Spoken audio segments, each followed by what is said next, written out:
बजरंग दल का नारा था, राम काज कीन्हे बिन मोहि कहां विश्राम। दिसंबर 1992 तक बजरंग दल ने राम मंदिर के लिए समर्थन जुटाने और अंततः बाबरी मस्जिद को विध्वंस करने में प्रमुख भूमिका निभाई। भारत की हिंदी बेल्ट में हिंदुओं का एक दमदार और प्रभावशाली संगठन होने के साथ साथ बजरंग दल ने पूर्वोत्तर और साउथ के राज्यों जैसे तमिलनाडु तथा हैदराबाद में भी अपनी दमदार पहुंच बनाकर रखी है। धर्म परिवर्तन, तथाकथित लव जिहाद और स्कूल कॉलेजों में हिजाब पहनने का जो विवाद पिछले साल हुआ था, उसमें खुलकर बजरंग दल ने इसका विरोध किया था। नमस्कार दोस्तों, एक्सेल एकेडमी पर आप सभी का स्वागत है। साथियों, कर्नाटक में चुनाव होने वाले हैं। इस चुनावी समर में कांग्रेस पार्टी ने अपने घोषणा पत्र में कहा है कि यदि उनकी पार्टी सत्ता में आती है तो वे बजरंग दल पर प्रतिबंध लगाएंगे। After the Congress in their Karnataka election manifesto say that they will ban the Bajrang Dal. तो आज हम इसी बजरंग दल का इतिहास समझने की कोशिश करेंगे। साथ ही हम ये भी जानेंगे कि कर्नाटक में बजरंग दल की अधिक सक्रियता के क्या कारण है। आइए सबसे पहले जानते हैं कि बजरंग दल का गठन कब हुआ था। बजरंग दल दक्षिणपंथी संगठन विश्व हिंदू परिषद की यूथ विंग है। संगठन की वेबसाइट के अनुसार बजरंग दल का गठन 8 अक्टूबर 1984 को हुआ था, जब हिंदू संत अयोध्या से राम जानकी रथ यात्रा। तो तत्कालीन उत्तर प्रदेश सरकार ने जुलूस को सुरक्षा मुहैया कराने से इनकार कर दिया था। तब यात्रा में मौजूद संतों ने युवाओं से आह्वान किया कि वे इस रथ यात्रा की जिम्मेदारी संभालें। संतों ने कहा, जिस तरह से श्री राम जी के कार्य के लिए हनुमान जी सदा उपस्थित रहते थे, उसी तरह आज के युग में श्री राम जी के कार्य के लिए बजरंगियों की टोली मौजूद रहनी चाहिए। इसी संकल्प के साथ 8 अक्टूबर 1984 को बजरंग दल की स्थापना हुई। विनय कटियार जी को बजरंग दल का संस्थापक माना जाता है। अयोध्या में जुटे सैकड़ों युवाओं ने अपना कर्तव्य बहुत अच्छे से निभाया। इस प्रकार उत्तर प्रदेश के युवाओं को जागृत करने और राम जन्मभूमि आंदोलन में उनकी भागीदारी प्राप्त करने के एक अस्थायी और स्थानीय उद्देश्य के साथ बजरंग दल का गठन किया गया था। विनय कटियार जी ने बीएचपी प्रमुख आदरणीय श्री अशोक सिंघल जी को सुझाव दिया कि बीएचपी का अपना एक युवा संगठन होना चाहिए। इस प्रकार औपचारिक रूप से बजरंग दल का निर्माण होता है। इसका नाम राम मंदिर आंदोलन के साथ इसके जुड़ाव को उजागर करने के लिए चुना गया था और इसका नारा था कि राम काज कीन्हे बिन मोहि कहां विश्राम। ये प्रसंग तब आता है दोस्तों, जब श्री हनुमान जी माता सीता जी का पता लगाने के लिए लंका की ओर जा रहे थे। तब समुद्र से निकलकर मैनाक पर्वत ने उन्हें विश्राम करने के लिए कहा था। तब हनुमान जी ने प्रत्युत्तर में कहा था कि राम काज कीन्हे बिन मोहि कहां विश्राम। बहुत से लोग रामायण को मिथक समझते हैं, हो सकता है वो सही भी हो, परंतु यदि हम इसे इस संदर्भ में अगर देखते हैं तो हमें उस समय भी ये पता था कि समुद्र में पहाड़ पर्वत हुआ करते थे और इस आधार पर कम से कम हम अपनी संस्कृति और अपने ज्ञान पर, अपनी तकनीकी पर गर्व तो कर ही सकते हैं। Anyways, back to stories.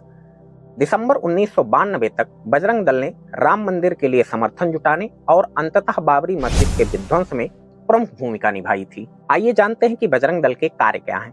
Bajrang Dal के कार्यों में रचनात्मक गतिविधियां जैसे कि पूजा स्थलों का प्रबंधन और उनका डेवलपमेंट, गौशालाओं के लिए घास इकट्ठा करना, धार्मिक सभाओं में व्यवस्था बनाए रखना, प्राकृतिक आपदाओं के दौरान तत्काल राहत गतिविधियां और आंदोलनकारी गतिविधियां भी शामिल हैं। इसके अतिरिक्त धार्मिक स्थलों का नवीनीकरण, गौ संरक्षण, सामाजिक कुरीतियां जैसे दहेज, अस्पृश्यता आदि और हिंदू परंपराएं, हिंदू सम्मेलनों और विश्वास आदि पर किए गए अपमान का विरोध करना, टेलीविजन विज्ञापनों और सौंदर्य प्रतियोगिताओं के माध्यम से प्रदर्शित अश्लीलता के खिलाफ विरोध प्रदर्शन करना, अवैध घुसपैठ का विरोध जैसे कार्य भी बजरंग दल द्वारा बढ़ चढ़कर किए जाते हैं। बाबरी मस्जिद के विध्वंस के बाद नरसिम्हा राव सरकार द्वारा इसे बैन किया गया था।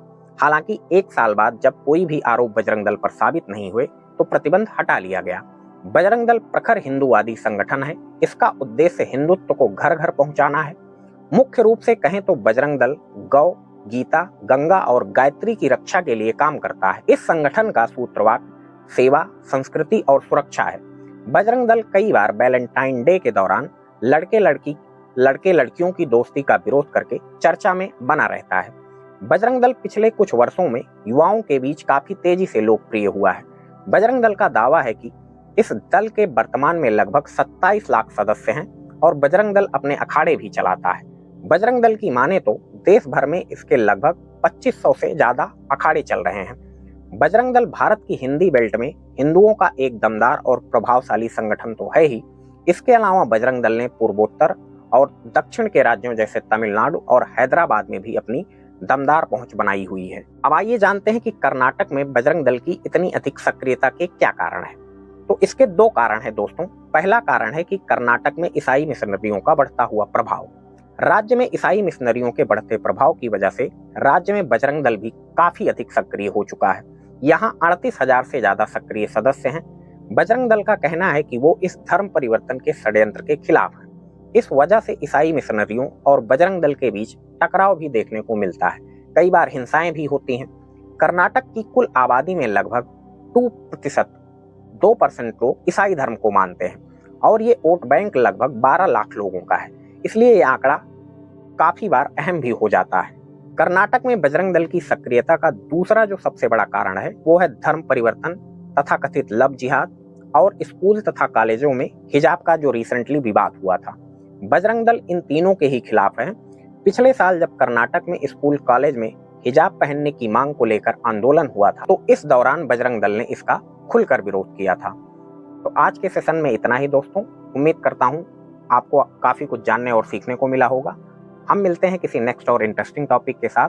आप सभी लोगों का बहुत बहुत धन्यवाद और आपसे अनुरोध है कि हमारे चैनल को सब्सक्राइब, वीडियो को लाइक तथा शेयर करना ना भूलें। पुनः हृदय तल की गहराइयों से आप सभी लोगों का बहुत बहुत धन्यवाद।